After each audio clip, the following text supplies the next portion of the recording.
सागर पार कर पुल बनाया था, पत्थरों से भी पुल बना था और एक भगवान ने नया अपने आकर्षण से पुल बनाया था। बानरों के पुल से भगवान चले और भगवान की कृपा का जो पुल बना था उससे बाकी बानर चले। जामवन जी चूंकि बुद्धि के देवता हैं और बुद्धि भगवान की बात में भी बहुत शंकाएं करती है, बुद्धि जल्दी मानती नहीं है, इटपट बहुत करती है। तो जब पार हो गए सब लोग तो जामवन जी ने कहा, भगवान जब आपको मालूम था कि आपके दर्शन के लिए सारे प्रकट भय सब जलचर वृंदा, तिनकी ओट न देखिए बारी, मगन भय हरि रूप निहारी। पत्थर शिलाएं फेंक फेंक के मार मार के देखी, कोई हिला नहीं, टस से मस नहीं, मगन भय, देह का भान ही नहीं रहा। सब पूरी सेना ऊपर से उतर गई। तो कहा कि जब आप जय जय बैठिए, स्वागत स्वागत स्वागत, बैठिए। जब आपको ये मालूम था कि मेरे दर्शन के लिए सारे जलचर बाहर आ जाएंगे, तो आपने बानरों से इतनी मेहनत क्यों कराई? देखिए ना, सब छाले पड़े हुए, पत्थर ढोते ढोते उंगलियां छिल गई हैं, तो आप पहले ये कर देते। भगवान ने कहा, नहीं, तुम्हारे द्वारा ये पुल बनाना बहुत आवश्यक था। क्यों? बोले, ये पुल अगर तुम नहीं बनाते तो मैं कहाँ खड़ा होता? मेरे खड़े होने के लिए भी तो स्थान चाहिए था ना। जब साधक अपनी साधना के पुल पर मुझे खड़ा कर लेता है तो मेरी कृपा के पुल से वो कहीं से भी पार जा सकता है, फिर डूबता नहीं। साधना तो करनी पड़ेगी, कृपा का पुल तो बाद में बनेगा, साधना का पुल आवश्यक होता है। पहुंच गए, पूरा का पूरा समुद्र का किनारा कितने किलोमीटर मालूम नहीं, चारों ओर काला ही काला, जैसे कोई चादर बिछा दी हो। पद्म 18 जूथब बंदर, कितनी गिनती हमको नहीं याद, हम गणित में बहुत कमजोर रहे हैं। एक पदम में कितने होते हैं? पदम 18 जूथब बंदर। ऐसे कितने होंगे आप कल्पना करिए, कुछ दिखाई नहीं देता था। तो पहले तो भगवान ने कहा कि जामवन जी, सुग्रीव जी, बानरों को जरा फ्री कर दो थोड़ा सा, बहुत दिनों से भूखे प्यासे पत्थर ढोते ढोते इनके भी हाथ पैर छिल गए सब, और कुछ था भी नहीं। समुद्र के किनारे खारा खारा जलता हुआ तो कुछ था भी नहीं रामेश्वरम में, सबको खाने दो। क्योंकि लंका में कोई फलाहार करता ही नहीं था, तो फल लदे पड़े थे। सब बानरों को बड़ा आनंद हुआ। संध्या के समय प्रभु लेटे हुए थे बालू में, और अंगद और हनुमान जी भगवान के श्री चरण दबा रहे थे। जामवन जी बाकी पार्षद बैठे थे। इतने में भगवान ने देखा कि पूरब दिशा की ओर बड़ी चमक हो रही है, बिजली चमक रही है, बादल गरज रहे हैं, कड़कड़ा रहे हैं, कभी कभी तेज चमक आती है। तो भगवान ने कहा, ये वर्षा का काल तो है नहीं, बिजली कैसे कड़क रही है, बादल कैसे गरज रहे हैं? तो विभीषण जी ने कहा कि भगवान, न ये बिजली है न ये बादल है। तो बोले, पहाड़ के शिखर पर रावण की नाट्य नृत्यशाला है, तो इस समय वो बैठकर नृत्य देख रहा है, नाट्य देख रहा है, नृत्य देख रहा है। और ये जो काला काला आपको आकाश दिखाई दे रहा है, आकाश बादल घटाए नहीं है, ये रावण का छत्र है, उसके ऊपर जो रहता है इतना विशाल। और ये जो आपको बिजली की चमक दिखाई दे रही है, तो जब तालियां बजाती हैं मंदोदरी तो उनका सिर हिलता है, तो उनके जो कुंडल हैं वो जब हिलते हैं तो इतनी उनकी चमक है कि ऐसा लगता है जैसे बिजली कौंध गई। और जो गर्जना की आवाज़ आपको आ रही है, ये ढोल बजाए जा रहे हैं, नृत्य के साथ ढोल बज रहे हैं। भगवान ने सोचा, कमाल का ये विषय में डूबा प्राणी है, दुश्मन द्वार पर दस्तक दे रहा है और ये नृत्य में और गायन में और इसमें ही डूबा हुआ है। रोम जल रहा था और नीरो बंशी बजा रहा था, बिल्कुल वही हाल हो गया। लेटे लेटे भगवान ने अपने तरकस में से बाण निकाला और लेटे लेटे छोड़ दिया बाण उसी दिशा के दे, और छत्र मुकुट ताटंक सब हते एक ही बाण, एक ही बाण से रावण का छत्र काट दिया, ढोल नगाड़े फोड़ दिए, और जो कुंडल झलमिला रहे थे, वो सब कुंडल भी कट के गिर पड़े। भगदड़ मच गई एकदम, बचाओ बचाओ, भागो भागो हुआ, रंग में भंग हो गया। मंदोदरी तो रो पड़ी, इतना बड़ा अपशकुन। माताओं के आभूषण गिरना ये अशुभ माना जाता है, तो ये बड़ी भारी अशुभ की सूचना हो रही है। महाराज ये क्या कर रहे हैं आप? सब अपने अपने आ गए। अगले दिन भगवान ने कहा कि बताइए जामवंत जी, आप बुजुर्ग हैं, समझदार हैं, ब्रह्मा जी के मानस पुत्र हैं, ब्रह्मा ज्ञान के देवता हैं, आप बताइए क्या करें।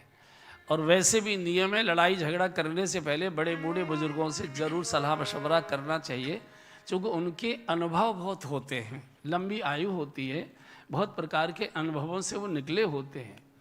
और वैसे भी बड़े बूढ़े समझौतावादी होते हैं, वो लड़ाई झगड़ा पसंद नहीं करते। तो भगवान ने पूछा कि जामवंत जी बताइए क्या करें। बोले भगवान एक बार जरा बातचीत करके और देख लीजिए, अगर मान लीजिए बिना खून खराबे के हमको जानकी जी मिल जाए, हमको तो जानकी जी चाहिए, मानो बातचीत से समझा बुझाकर अगर बिना झगड़े झंझट के जानकी जी मिल सकती हैं तो देख लीजिए एक बार बातचीत करा के। भगवान जानते हैं कि बुजुर्गों से जरूर सलाह मशवरा कर लेनी चाहिए। करिए भले ही अपनी मन की जो करना, जो आपने तय कर रखा है करेंगे तो आप वही, लेकिन तो भी बुजुर्गों के पास बैठकर चर्चा कर लेनी चाहिए। बाबूजी ऐसा ऐसा मन में आ रहा है, आपका क्या कहना है, कुछ कर रहे हैं कि न करें, कैसे करें। तो बुजुर्गों के एक अनुभव होते हैं, अन्यथा तो बड़े बूढ़े लोग फिर बुरबुर बुरबुर करते रहते हैं, मनमानी करते हैं, हमसे तो पूछते नहीं है, जब फंसते हैं तो रोते हैं, फिर हमको आके संभालना पड़ता है। तो पहले बुजुर्गों से जरूर आदर सम्मान के साथ उनसे बातचीत कर लेनी चाहिए, ये भारतीय परंपरा है।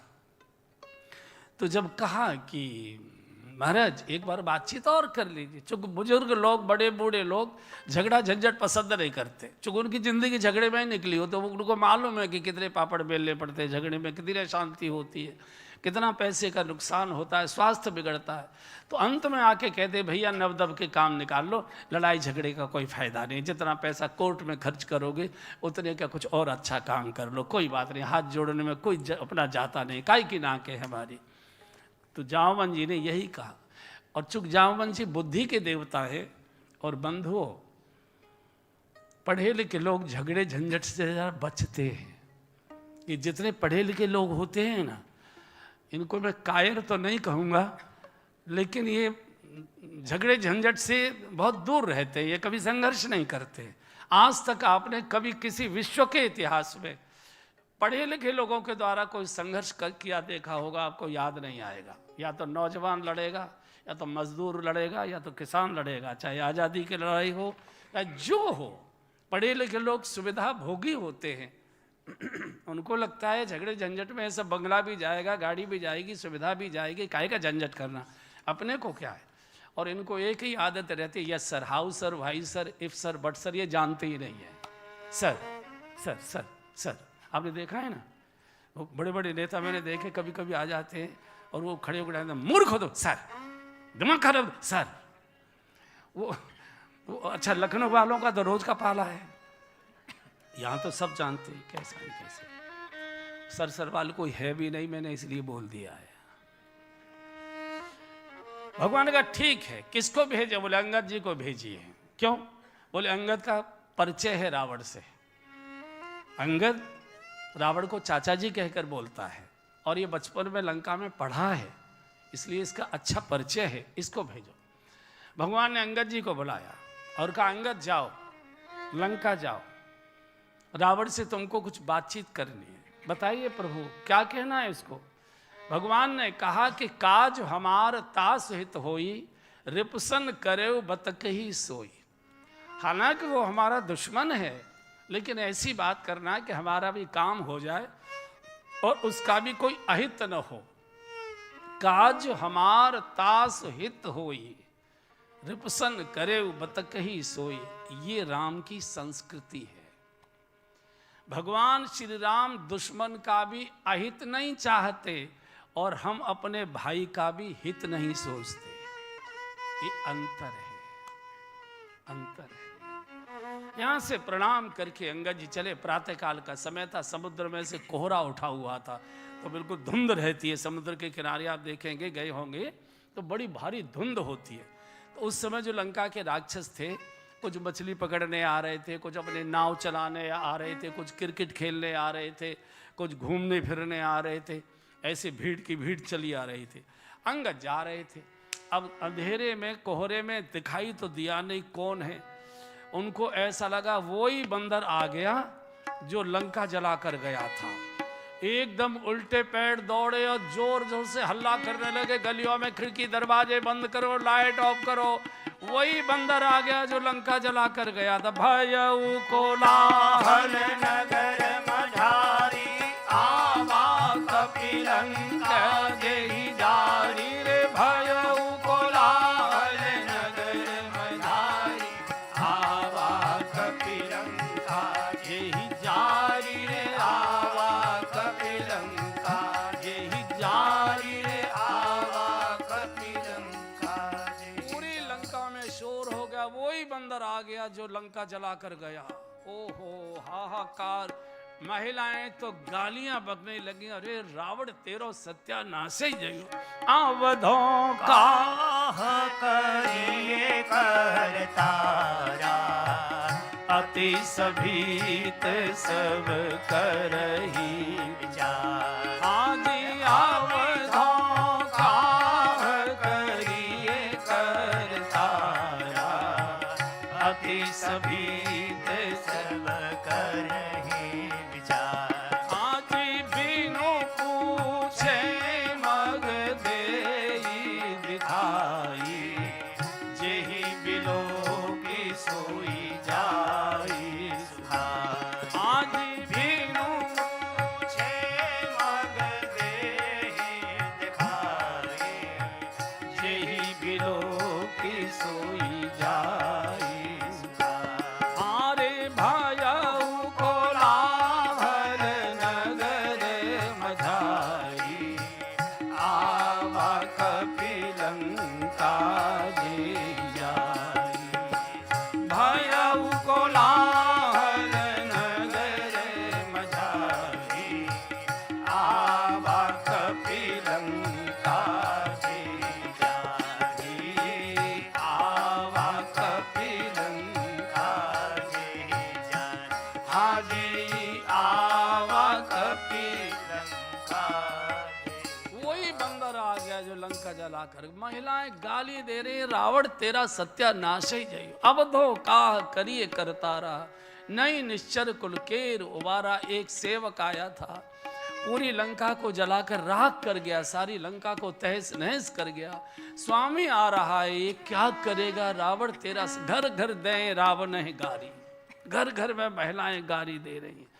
अंगद जी ने किसी से रास्ता नहीं पूछा रावण के महल का, बिन पूछे मग देई दिखाई। सर हम तो साथ साथ जा नहीं पाएंगे, आपको थोड़ी दूर तक हम आपको ले चलेंगे, फिर उस चौराहे पर छोड़ देंगे, वहाँ से लेफ्ट मुड़ जाना, फिर आगे टी पॉइंट आएगा, राइट को मुड़ जाना और सीधे चलते जाना। बड़ा सा गेट दिखाई देगा, मूढ़े पर बैठा हुक्का पी रहा होगा, ससुरे को मार ही डालना है। सरऊ को क्या कहते हैं कामेश्वर जी? सरऊ, हाँ सरऊ को मार ही डालना। रास्ते में रावण का लड़का आ रहा था क्रिकेट खेलने के लिए, तू तुम्हें में हो गई दोनों की, अंगद जी की। और अंगद जी ने उठा के जो पटक मार मार के लातों से घूंसों से उसको मार दिया। किसी ने राक्षस ने हल्ला गुल्ला नहीं किया, गड्ढा खोदा और बालू में दबा दिया कि अगर हम बताएंगे जाकर तो रावण हमको ही मारेगा कि तुमने बचाया कोई नहीं। पूरा सन्नाटा हो गया, सन्नाटा हो गया। सीधे अंगद जी रावण के दरबार में, सोने के सिंहासन पर जैसे काजल का विशाल पहाड़ रख दिया हो, रावण बैठा है। सब पार्षद अपनी अपनी कुर्सियों पर बैठे हुए थे और जैसे अंगद जी का प्रवेश हुआ सब खड़े हो गए, सब खड़े हो गए। रावण ने डांटा, ए मूर्खो, बंदर के लिए खड़े हो रहे हो? तब होश आया कि खड़े हो गए।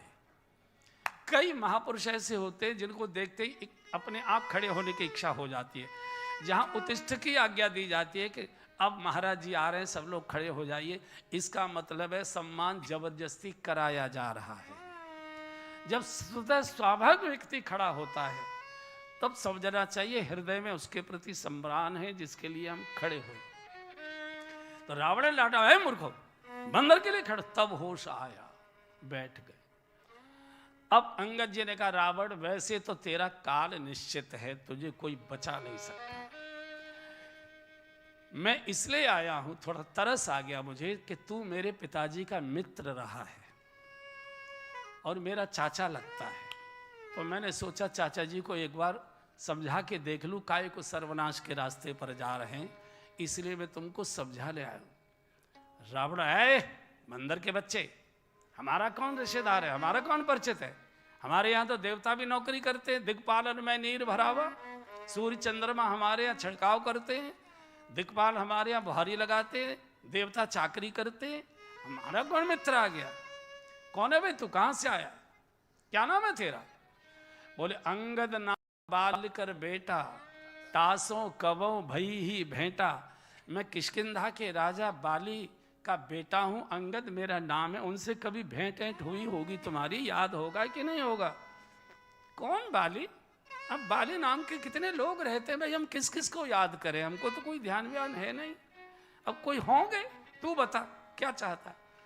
अंगद जी ने कहा, कौन बाली नहीं, वो किष्किंधा के बाली, राजा वहां के, जिसने तुझे 6 महीने अपनी कांख में दबा के रखा था, भूल गया क्या?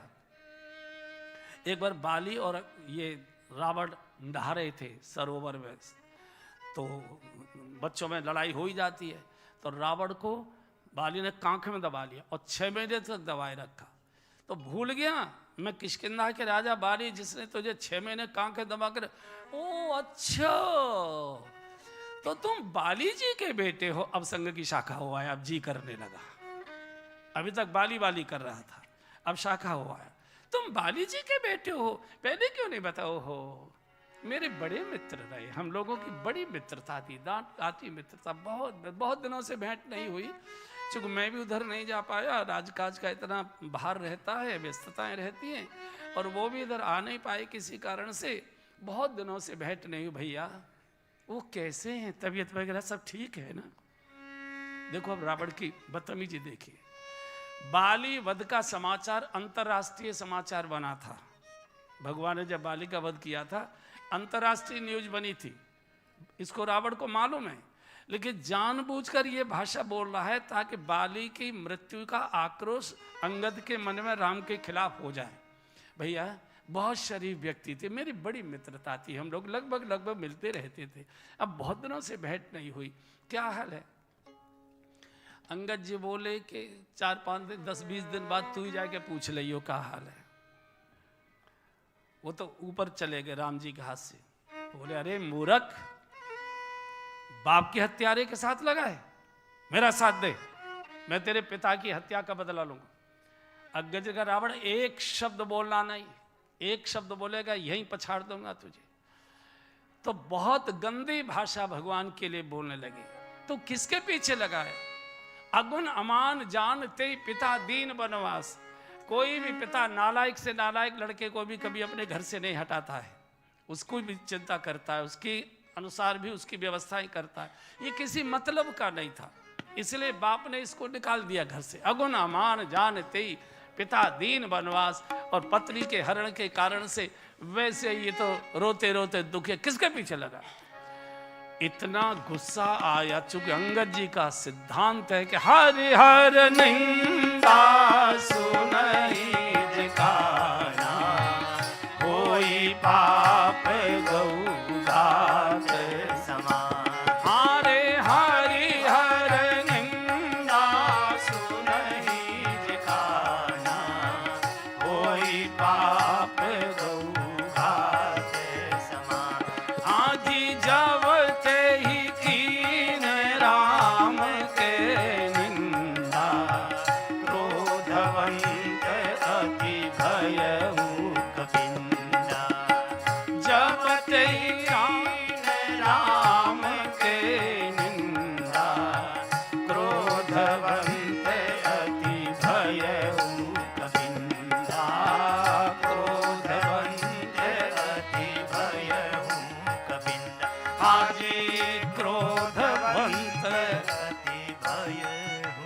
अंगद जी का सिद्धांत है, हरि हर निंदा सुने जो काना, होई पाप गौ घात समाना। भगवान विष्णु की और भगवान शिव की और गुरु की निंदा हो रही हो, अपनी क्षमता भर उसका विरोध करिए, और अगर विरोध करने की क्षमता नहीं है वहां से उठकर चले जाइए। ये निंदा सुनने से होए पाप गौ घात समाना। और भगवान की निंदा कर रहे, इतने क्रोध में आगे द्विभुज दंड एकदम तमक कर मारे, दोनों मुख के ऐसे पूरी धरती हिल गई, सारे सभासद लुढ़क पड़े अपनी अपनी कुर्सियों से। रावण ऊपर के सिंहासन पर बैठा था, कई सीढ़ियों चढ़ के जाता था ऊपर, एकदम औंधे मुंह धड़ाम से गिरा रावण नीचे, मुकुट गिर गया उसका, छीन झपट्टा होने लगा, छीन झपट्टा होने लगा। 6 रावण के हाथ में आ गए, 4 अंगद जी के हाथ में आ गए। अंगद जी ने तो भगवान की ओर को फेंक दिए जोर से, और ये 6 मुकुट सिर पर रख के फिर बैठ गया, फिर सिंहासन पर। ये सत्ता का कितना भूखा व्यक्ति है, आप कल्पना करो। सिर 10 हैं, मुकुट 6 है। मुकुट सत्ता का प्रतीक माना जाता है। अब ये कैसा लगता है, सिर 10 6 मुकुट, कोई बात नहीं, पूरे देश की सत्ता न मिले, कुछ ही प्रांतों की मिल जाए। ये जो सत्ता के भूखे लोग होते हैं, इनका ये स्वभाव होता है, पूरी सत्ता न मिले, जो मिल जाए उसी से काम चला लेंगे। और ये कितना सत्ता का भोगी है। जवान लड़के हो गए, नाती पोते वाला हो गया, मर जाऊंगा, बर्बाद हो जाऊंगा, बच्चों को नहीं दूंगा। दशरथ जी का मुकुट जरा सा तिरछा हुआ था, श्रवण समीप भये, गिरा नहीं था, तिरछा हुआ था। श्रवण समीप भये सित के साथ, मन हूँ जरठ पन अस उपदेशा, मन हूँ जरठ पन अस उपदेशा। नप युवराज राम कहूँ देहु, युवराज राम कहूँ देहु, जीवन जन्म लाभ किन लेहु, जीवन जन्म लाभ किन लेहु। दशरथ जी ने शीशा देखा तो कान के पास सफेद बाल दिखाई देंगे। श्रवण समीप भय सित कैसा, बुढ़ापा कान के पास से ही आता है। सबसे पहले कनपुटी पे बाल सफेद होते हैं। क्यों होते हैं? धीरे से कनपुटी के बाल सफेद, कान में कहते हैं राजन अब काले काम बंद करो, बाल सफेद हो रहे हैं, उज्जवल काम करो, अंधकार से प्रकाश की ओर जाओ। तमसो मां ज्योतिर्गमय, असतो मां सदगमय, मृत्युर्मा अमृतम गमय। अमृत की ओर बढ़ो, मोक्ष की ओर बढ़ो, भगवान की ओर बढ़ो, भक्ति की ओर बढ़ो, वैराग्य की ओर बढ़ो। बहुत भोग कर लिया और ये मुकुट तिरछा हो रहा है आपका, ये सत्ता गिर जाए उससे पहले योग्य शीश पर, राम के शीश पर रख दो। दशरथ जी ने उसी समय तय कर लिया था। लेकिन और ये सूचना भी है हम सब समाज के दशरथों के लिए, एक आयु के बाद भार कम से कम, जिसको पहाड़ की ऊंचाई पर चढ़ना है उसके सिर पर भार कम चाहिए, नहीं हाँपने लगता है यार। दशरथ जी ने तो सब छोड़ने का निर्णय किया था। हर काल के नियम अलग होते हैं, सब कुछ छोड़कर बच्चों को देना और खाली हो जाना। कई लोग सोच लेते हैं आज भी इनका है, कल भी इनका है, कल भी इनका होगा, पहले ही दे दो, काहे की बात में झंझट करना।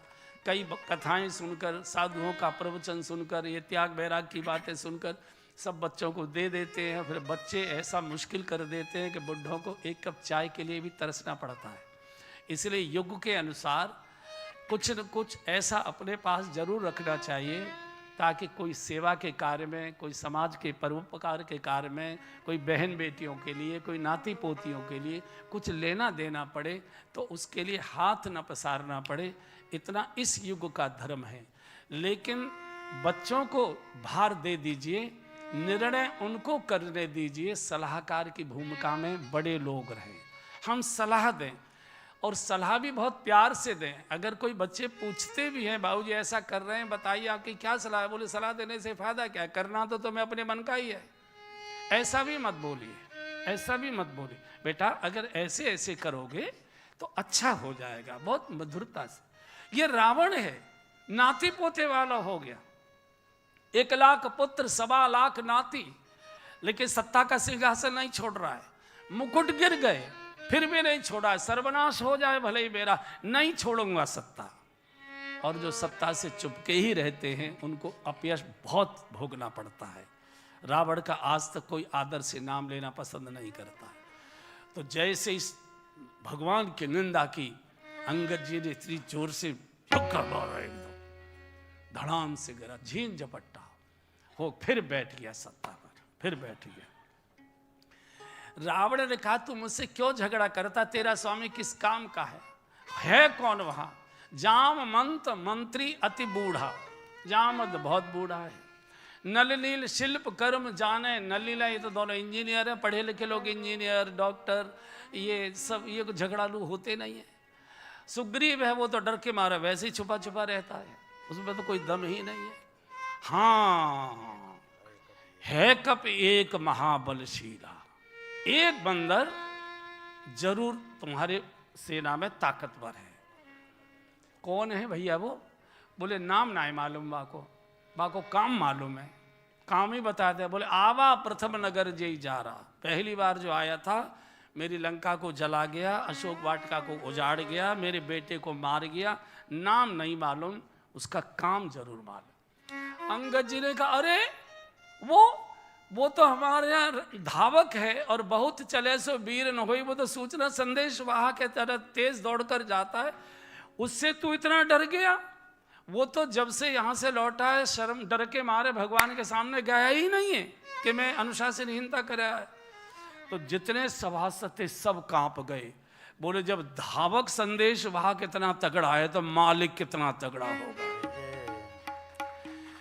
अंगद जी ने कहा रावण एक बात बता, जब तुझे जानकी जी इतनी प्रिय थी तो भले आदमी चोरी कर कर क्यों लाया? दुनिया में चोर चोर चोर चोर तुमको कह रहे हैं, आजकल चोर चोर बहुत चल रहा है भारत में, तू चोरी करके क्यों लाया? अरे धनुष तोड़ कर लाता, तेरी जय जयकार होती। ये जो कामी लोग होते हैं ना स्वार्थी, ये बात बनाने में बहुत होशियार होते हैं। तो रावण ने कहा नहीं मैं गया तो था जनकपुर धनुष तोड़कर जानकी जी के साथ विवाह की इच्छा लेकर, धनुष तो शंकर जी का है और शंकर जी मेरे गुरु हैं। मैंने सोचा चाहे मेरी शादी हो चाहे न हो, लेकिन मैं गुरु जी के धनुष को तो नहीं तोड़ूंगा, इसलिए मैं वापस लौट आया। अंगद जी ने कहा बड़ा भारी गुरु भक्त बनता है, ले चल मैं एक नया स्वयंवर तेरे दरबार में आयोजित करता हूं। और भगवान के नाम का संकल्प लेकर अंगद जी ने दाहिना पैर ठोक दिया सभा के अंदर और कहा मेरे पैर को तुम में से कोई भी हिला दो, फिरे राम सीता में हारी। इतनी आसानी से जानकी जी मिल रही है, रावण तो खिलखिलाकर हंस पड़ा। तो अपने जो वीर खड़े हुए थे उसकी सभा के अंदर जो वीर रहते थे रक्षा के, इस बंदर का पैर उखाड़ो फेंको इसे समुद्र में।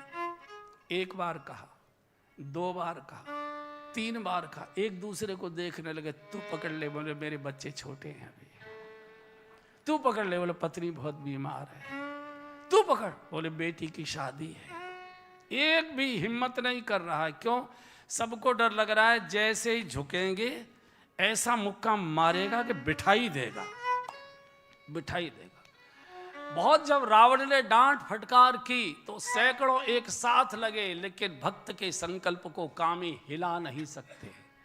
अंत में रावण उतरता है, मैं देखता हूं। और जैसे ही रावण ऊपर से उतरा और अंगद जी के पैरों की ओर सिर झुकाकर हाथ बढ़ाया, एकदम अंगद जी ने अपना चरण वापस खींच लिया और धिक्कार कर कहा रे रावण, बंदर के कदमों में शीश झुकाने से तेरा कल्याण नहीं होगा, या राघवेंद्र सरकार के चरणों में शीश झुका, वही तेरा कल्याण करेंगे, बंदर नहीं। जैसे कोई भरी दोपहरी में, जून के महीने की भरी दोपहरी में और पूर्ण सूर्य ग्रहण हो गया हो, ऐसे पूर्ण निस्तेज होकर रावण फिर सिंहासन पर बैठ गया।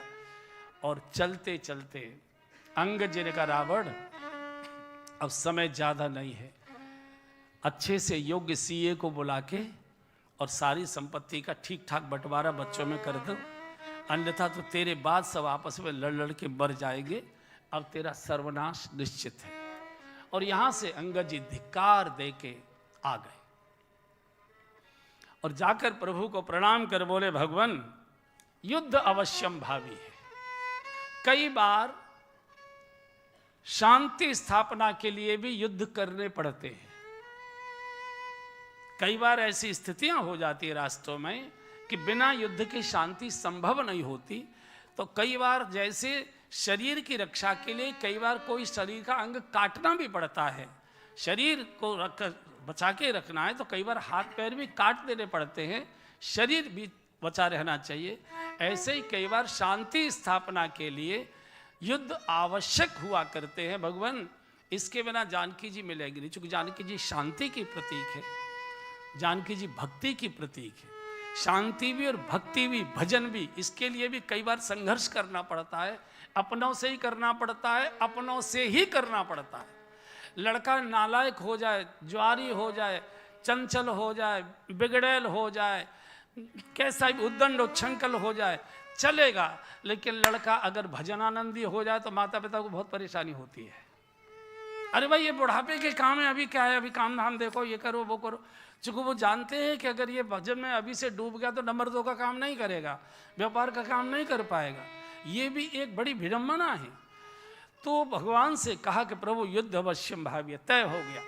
सेना की 4 टुकड़ियां कर दी, चारों टुकड़ियों के और सेनापति बना दिए गए और आक्रमण की घोषणा हो गई। प्रमुख 3 बानरों की, जिसमें प्रमुख बानर थे ये हनुमान जी के मार्गदर्शन में, सब एक और जैसे ही अगले दिन प्रातः काल बोलिए राजा रामचंद्र भगवान की जय, मारो मारो भागो भागो, हाहाकार मच गया। अरे इन बलरों को देखो, एकदम भागो, राक्षसों मारो इनको, खाओ पियो मौज करो, इनको चबा डालो सबको। लेकिन क्या स्थिति हुई है, पहले दिन के युद्ध में रावण की 1/4 सेना खत्म हो